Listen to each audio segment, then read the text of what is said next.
Assalamualaikum warahmatullahi wabarakatuh. Anak-anakku sekalian yang saya cintai, semoga semuanya dalam keadaan sehat ya. Ingat, liburan bukan berarti kita malas-malesan dan bermain, banyak lihat HP, tapi liburan kita isi dengan belajar dan mencari hal-hal yang positif. Kali ini Ibu tidak memberikan tugas karena mata pelajarannya masih belum komplit untuk diajarkan ya. Jadi Ibu sekarang terangkan mengenai CPOB. CPOB, cara pembuatan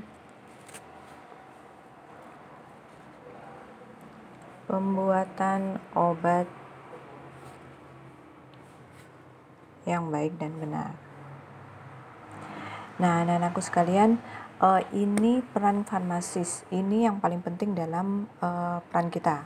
Di sini yang harus kita benar-benar ketahui. Ya, kita mulai ya. CPOB ini adalah gimana caranya pedoman kita untuk membuat obat yang baik dan benar. Artinya adalah memastikan mutu obat yang diproduksi sesuai persyaratan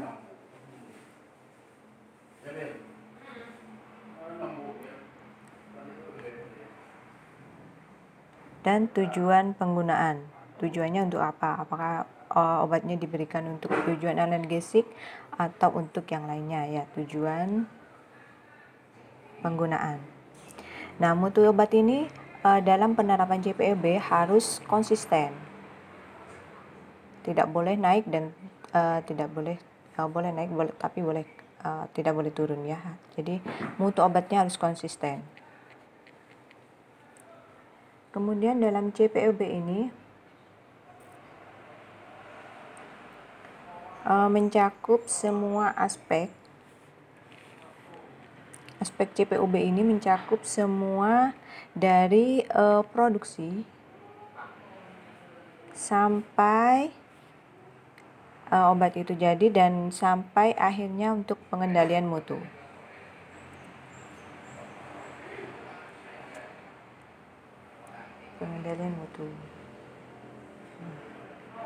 Awal mulanya CPOB ini dimulai tahun 1969, namun di Indonesia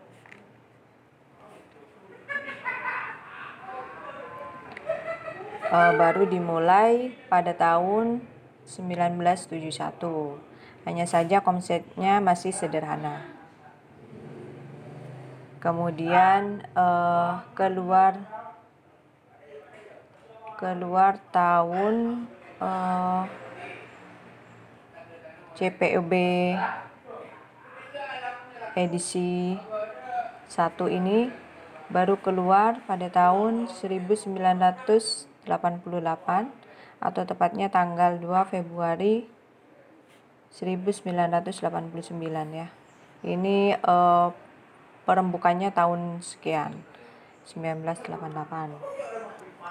SK-nya melalui SK Menkes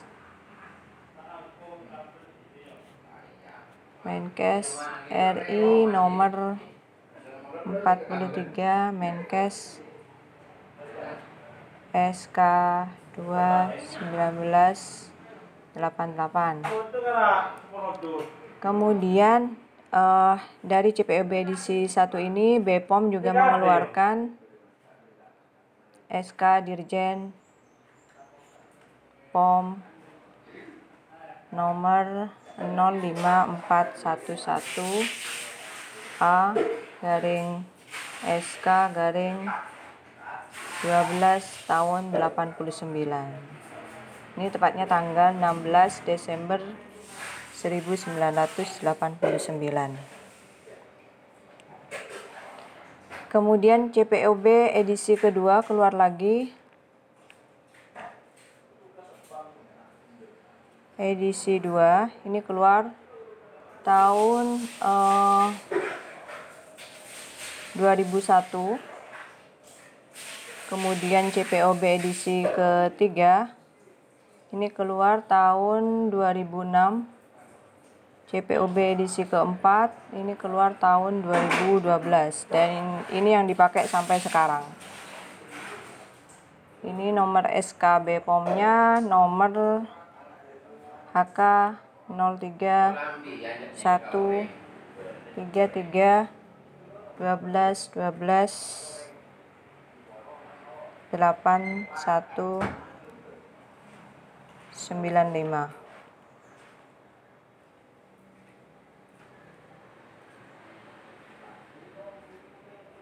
Nanti yang jelas langsung WA aja ya. Oke, di sini CPOB-nya.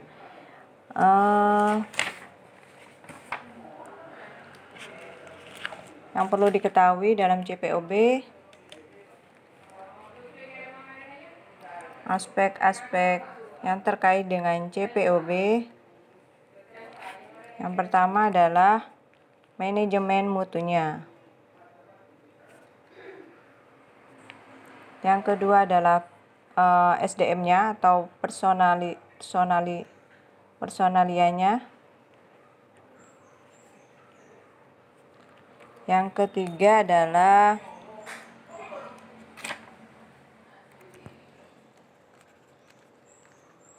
bangunan dan fasilitasnya.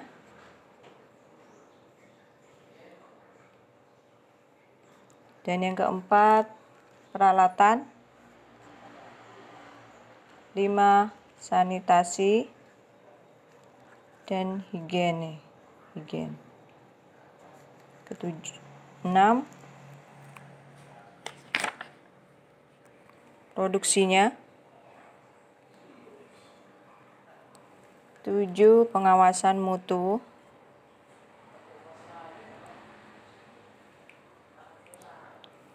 8, ada inspeksi diri atau audit mutu dan audit persetujuan pemasok. Kemudian yang ke-9 ada penanganan keluhan.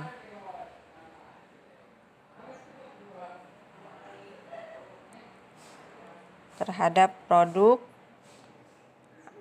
dan penarikan produk. 10, dokumentasinya. 11 yaitu pembuatan dan analisis berdasarkan kontrak. 12, kualifikasi dan validasi. Kemudian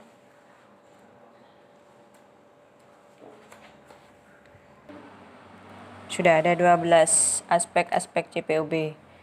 Kita jelaskan satu-satu ya. Manajemen mutunya ini tentu saja mutunya harus baik itu dari bahan obat sampai nanti hingga terjadinya sudah obatnya. Harus memenuhi persyaratan dari awal sampai selesai. Dari bahan, proses, semuanya harus terjamin mutunya. Nah, ini manajemen mutu ini artinya adalah harus yang tidak menimbulkan resiko yang berbahaya.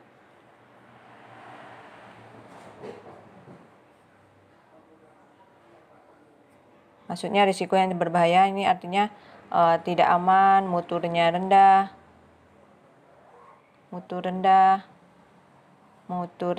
dan juga tidak efektif.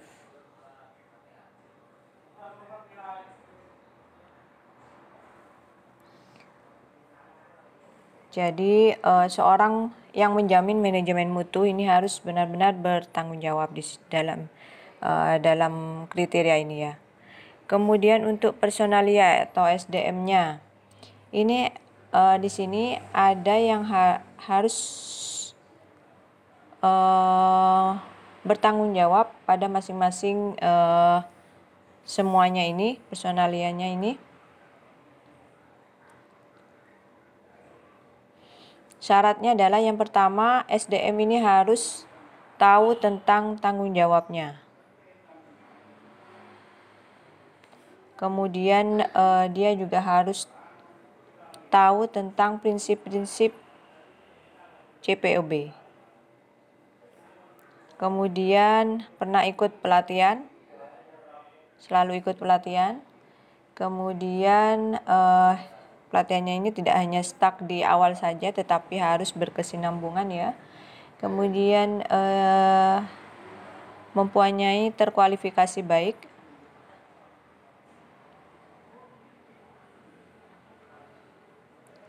Dan yang kelima adalah berpengalaman.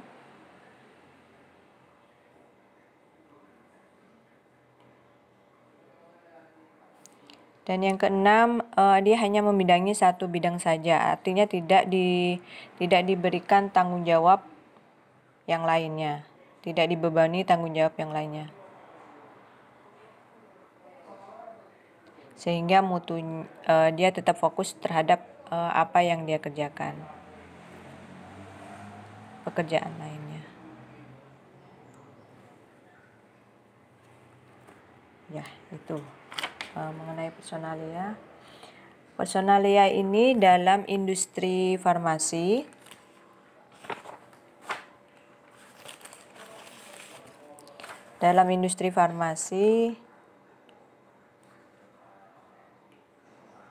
ini ada kepala bagian produksi.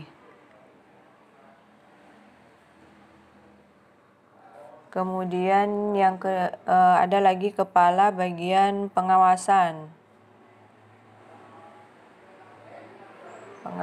mutu, dan juga ada kepala bagian manajemen mutu.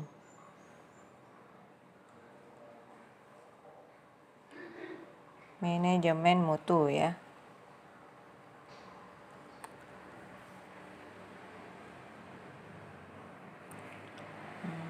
Kemudian untuk bangunan dan fasilitas, ini ada di industri.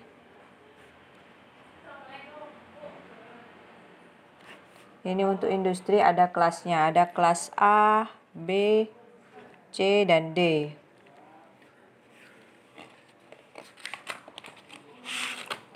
Semua bangunan dan fasilitas di industri farmasi harus memiliki desain, konstruksi, dan letak yang sesuai persyaratan. Kondisinya juga, kondisi lingkungannya juga baik.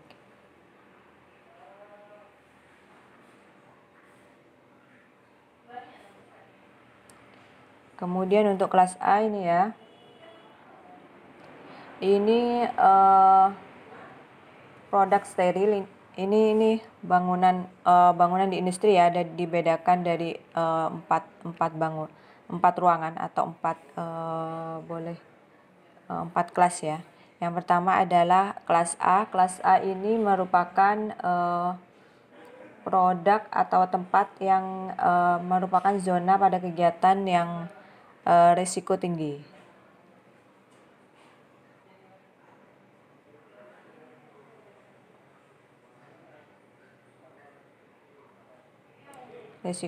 Misalnya penguapannya tempatnya panas, atau karena di situ kan ada penguapan yang tinggi atau gimana, sehingga perlu dilihat keamanannya juga untuk kelas A ini. Kemudian untuk kelas B, ini agak berkurang dari kelas A,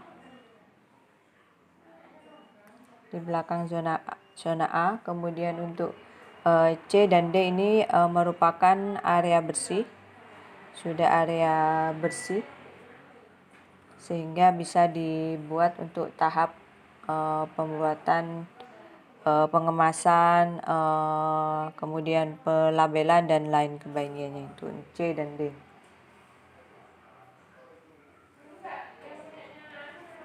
Kondisi ini tentu saja tadi tidak mencemari lingkungan ya, tidak mencemari lingkungan.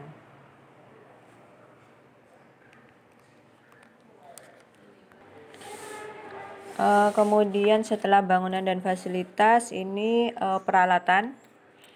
Peralatan ini tentu saja harus sesuai standar yang ditetapkan oleh CPUB, harus sesuai dengan mutunya juga. Kemudian untuk sanitasi dan higien, ini untuk sanitasi ini ada sanitasi personil, ada sanitasi bangunan dan fasilitas, kemudian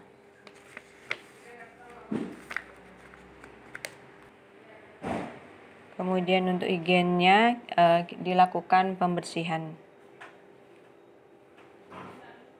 dan sanitasi peralatan.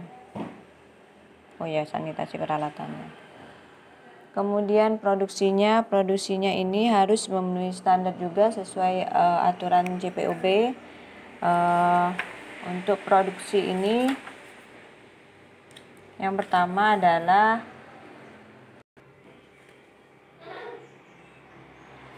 dimulai dari bahan obat. Bahan obat ini harus baik, harus berkualitas dan memiliki kualitas, efektif, efisien, berkhasiat,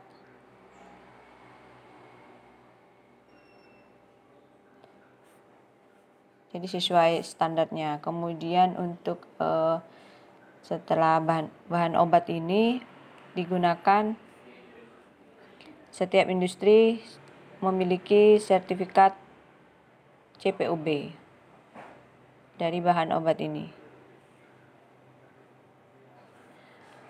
Tapi sebelum memiliki CPUB ini ada sertifikat CPB BOAO, CPBB AOB. Cara pembuatan bahan baku aktif obat yang baik dan benar. Jadi bahan bakunya ini harus yang baik.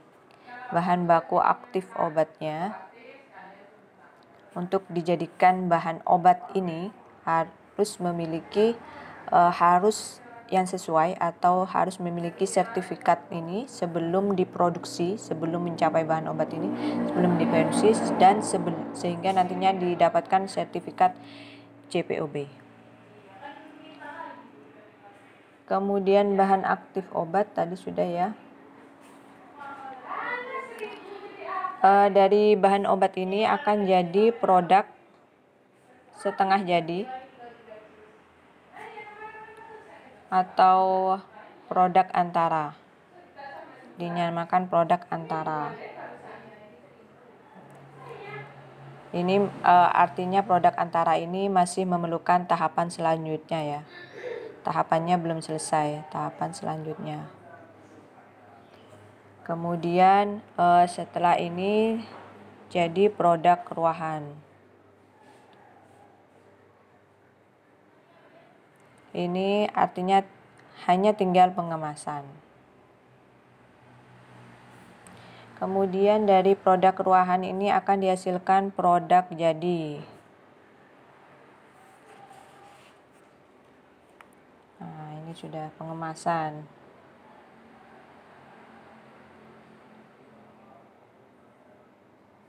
Baru nanti bisa di launching untuk atau namanya produksi. Semua ini harus melalui QC, quality control. Harus ada quality controlnya, harus ada pengawasannya. Dinamakan QC, quality control.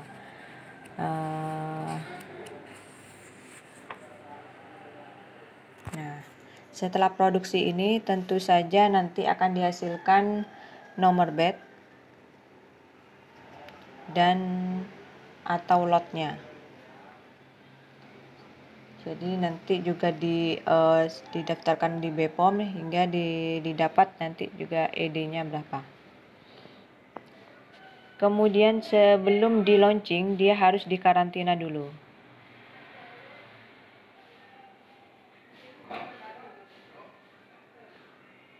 Sambil menunggu ini ya. Sambil menunggu dari BPOM-nya ya.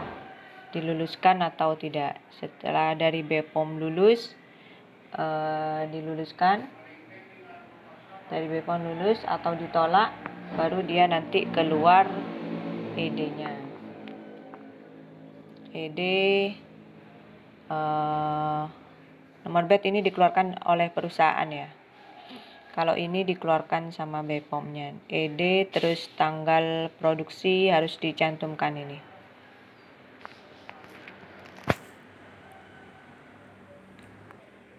Nah, produksi sudah, tadi pengawasan mutu dari awal pembuatan ya, dari awal pembuatan dari bahan obat itu harus dilakukan pengawasan, kemudian sampai produk setengah jadi, produk ruahan, produk jadi sampai produksi hingga dikarantina, ini semuanya pengawasan. Kalau di sini pengawasannya melalui quality control ya.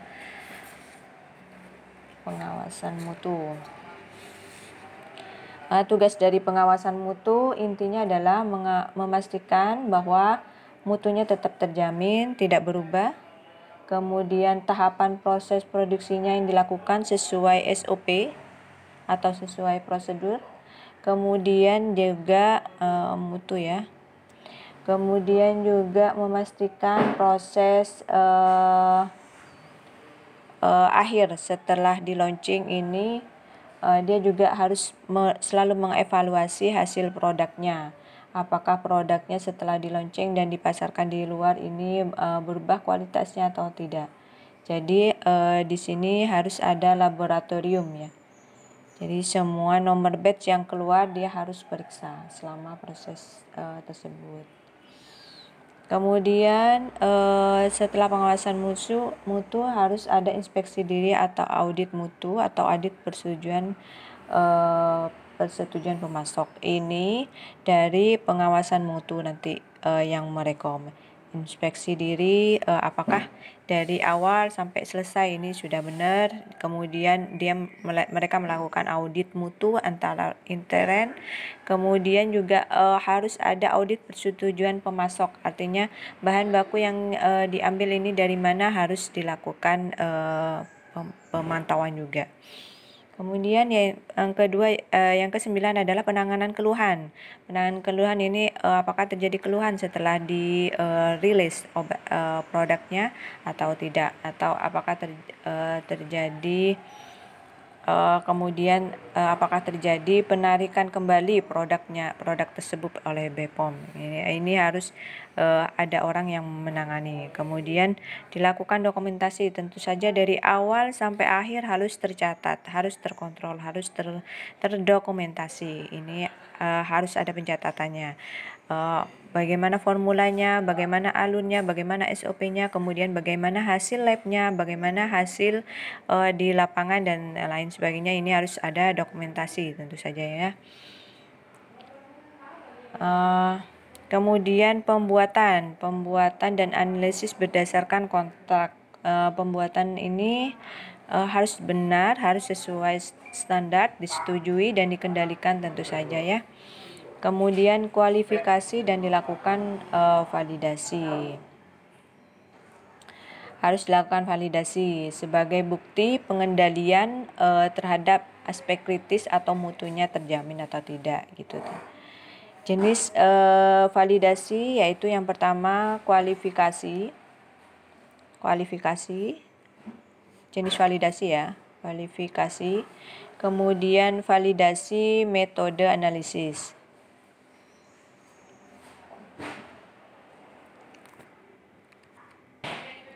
Ada juga validasi proses, kemudian validasi pembersihan. Apa yang dimaksud kualifikasi, metode analisis, proses, dan validasi pembersihan? Tugas ya.